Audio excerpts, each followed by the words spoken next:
Just a helpful hint, these are conversations between adults intended for adults. There is the potential for some adult subject matter or adult language.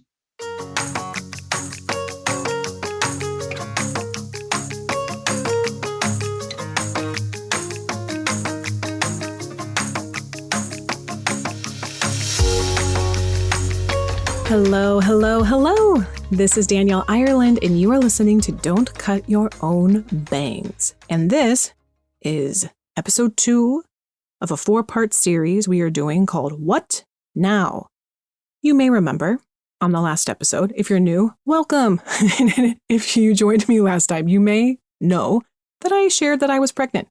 And in addition to sharing my pregnancy, we also explored the through line, the outline of what we're going to be covering over this 4-part series of what do we do now when we've done the exploration, self-discovery, the work, the therapizing, the coaching, the insight. And we now have clarity, and then the 1-2 punch of, woohoo, I know what I want. And then the next step of, oh shit, what do I actually do about that now? Well, today we are going to talk about our desire for a guarantee and the art of trusting yourself. Oh, let's take a deep breath because we are confronting a big, hairy, scary concept. Our desire for a guarantee. This is probably, thematically speaking, what I spend 90% of sessions talking about with people. For example, I know I want to have this big conversation with my husband. And I know what's bothering me, and I know why it's bothering me. But I don't want him to think that I'm X, Y, or Z.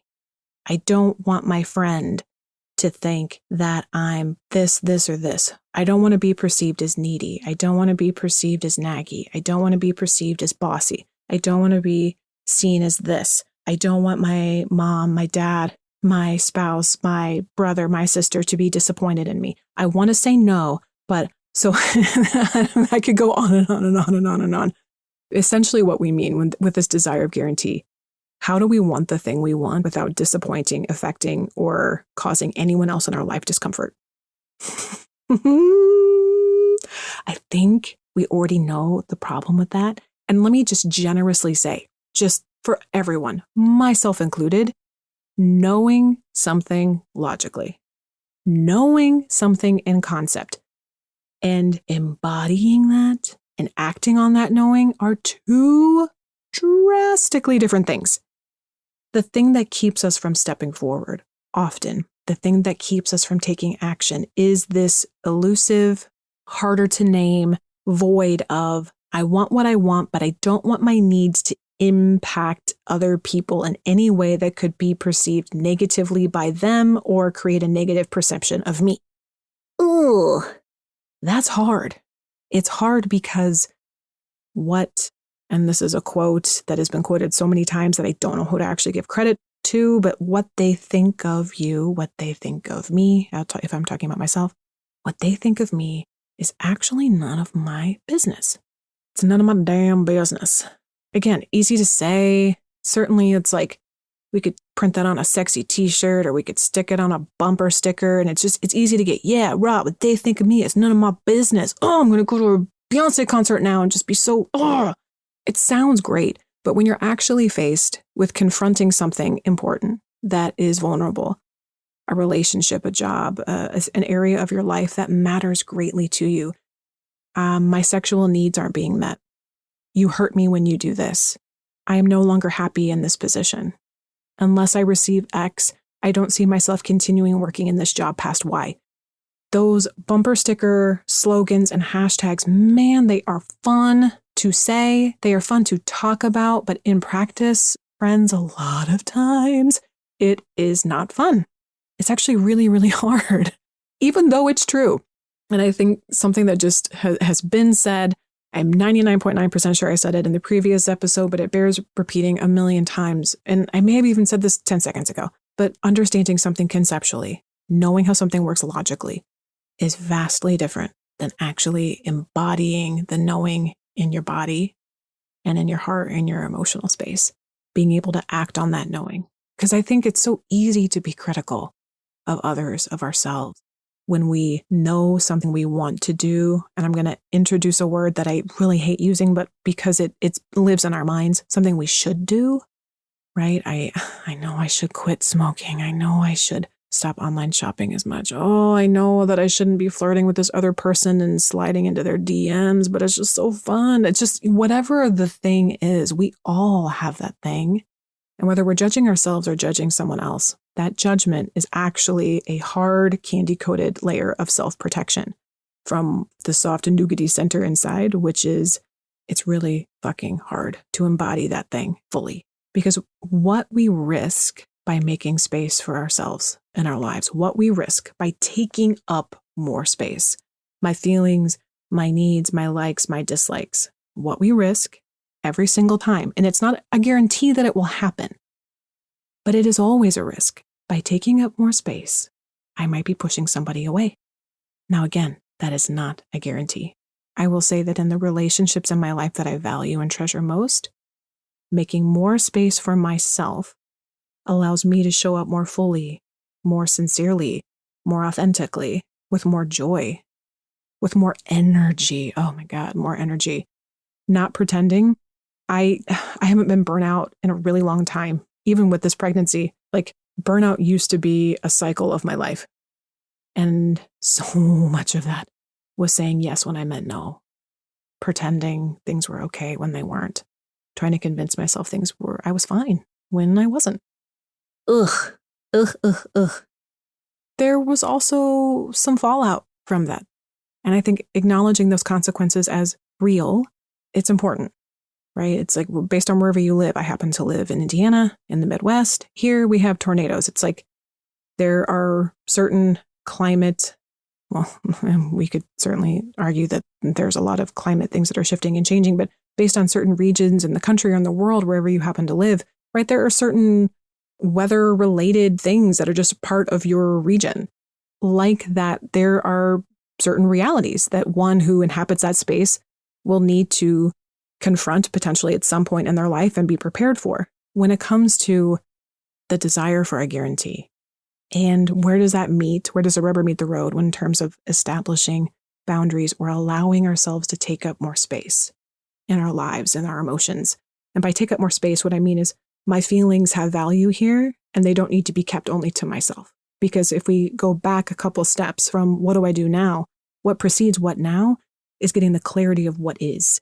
And now that you know what is, it's a lot harder to ignore, which leads then, well, what do I now do with it? And so the desire for a guarantee and where that meets the art of trusting yourself is really allowing both truths. I am allowed to take up space in my life and my job and my family. I'm allowed to take up space in the bedroom. I'm allowed to take up space in my financial life. If you happen to share finances with another person, I am allowed to take up space in my family. And the art of trusting, the desire for a guarantee, I know that I'm allowed to take up space. I embrace that now. And I recognize this area of my life that I want to move forward now in a big, bold, beautiful way, maybe in a way I haven't done before. Knowing that the risk of that might mean more space for me is less space for them that may not be tolerable to them. That is a risk going hand in hand that I am willing or potentially unwilling to make. We'll be back to the show after this short break. Have you tried journaling but haven't kept it going? Or do you have a journal right now but you're stuck staring at a blank page? I'm here for you. I've got you covered. It's fine. Go to the show notes, click on the link that says Treasured Journal. There you will find a guided journal that I have made exactly for you. It is made with you in mind. It has all the support you need for key areas of your life. It's really easy and simple. Click the link and grab a copy today. And now, back to the show. So if we think back to the previous episode, we talked about you have the knowing, and before stepping into any doing, allowing yourself to fully embody the decision as if it was made. Embodying the decision as if it was made can also be now layered in with the second step, exploring potentially some of the consequences that may be keeping me from using my voice. Some examples that are coming to mind for me from sessions with consequences might be, my partner doesn't like it. My spouse thinks critically of me. My mother doesn't want to talk to me as much. My partner doesn't want to be intimate with me anymore based on this new thing that they now know. These are all things in the last week that clients have been contending from their very real discovery therapy work. It's hard and it's vulnerable. And vulnerability, emotional vulnerability, and physical vulnerability, it's a distinction that's important to note. Thinking about hierarchy of needs, right? When we're talking about safety, physical safety is always at the bottom of the pyramid. It's always, do you have shelter? Do you have food? Have your basic needs been met? But what the larger part of our brain, apart from the part that the survival instinct that's, primitive and primal, and it's at the base. It's actually, I'm almost positive it inhabits the brainstem, where the amygdala and the limbic system, like fight, flight, freeze, we're all that's connected. If I've misquoted or misrepresented anything, if I have any brain experts, please send me a message and I will gladly add a correction to the next episode. But to the best of my knowledge, it's a more primitive part of our brain. The rest of our brain has all of these beautifully complex circuits and pathways that are working for us all the time. Our emotional bodies that make up the rest, they're hardwired for connection, relationship. We actually have a chemical. Our brain makes a chemical that's sole purpose and function is bonding. That's oxytocin. It's what's released when we hug. It's what's released when we kiss. Oxytocin also gets released when we make love or have sex. But this chemical, and actually, I think some research has even shown that when you make eye contact with your pet, that dogs, they have a release of oxytocin. And we get one too. I mean, we are so hardwired for connection that what we are truly butting up against by making space, we are confronting a very real, not imagined, this isn't a character flaw, character defect, or reflection of anyone individually. We are collectively, to varying degrees, for sure, right? There is some variability. We're all different. We're not carbon copies of one another, but we have a need to be connected, to be seen and known, to be tethered to another living thing in this life. What we risk, again, it's a risk, not a premonition. It's a risk, not a prescription. It's a risk, not a guarantee. But what we do risk when we establish a boundary, or we take up more space, or we fully inhabit ourselves, we risk someone being upset, someone not liking it, someone having a critical thought or comment about it. And that is very painful. It's experienced as rejection. It would be whether we're talking about big, big, big important decisions or little grievances that need to come out in a relationship. Every time we reveal a little bit more to ourselves, what we're essentially doing by revealing more of ourselves, just imagine yourself as a 4-year-old and you've worked a couple of hours on some like macaroni art and you have some glitter and you have glue and you have markers all over your hands and your face and your clothes and you made something and you run up to your parent and you're like, oh my gosh, look, I made you this macaroni art. And they're like, ugh, okay.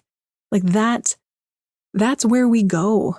That's when we talk about if anyone has done any work on internal family systems or inner child work, that little kid that still inhabits us emotionally, because our limbic system stops developing after the age of 2. So when we are activated or really struck down or afraid, we go back to that emotional age. So this little 2-year-old that wants their boss to really like them, that wants their friends to approve their decisions, that wants their partner to support and love them. Yes, there is the adult looking in someone else's eyes who's having an adult conversation, but there is also this little person that says, see me, love me, know me, and tell me I am good. Anything that could be interpreted as rejection is really, really hard. And so essentially, the art of trusting yourself is not an exact science, because the truth is there is not a guarantee. But knowing what you know, assuming you have the insight that's led to this decision, knowing what you know, you're now faced with, can I manage the risk of knowing what I know about myself and the situation, and what my emotional body, what my emotional self, what my inner child, what the little me needs as well? Can I hold both of these parts of myself hand in hand together, side by side, and move forward with the next step?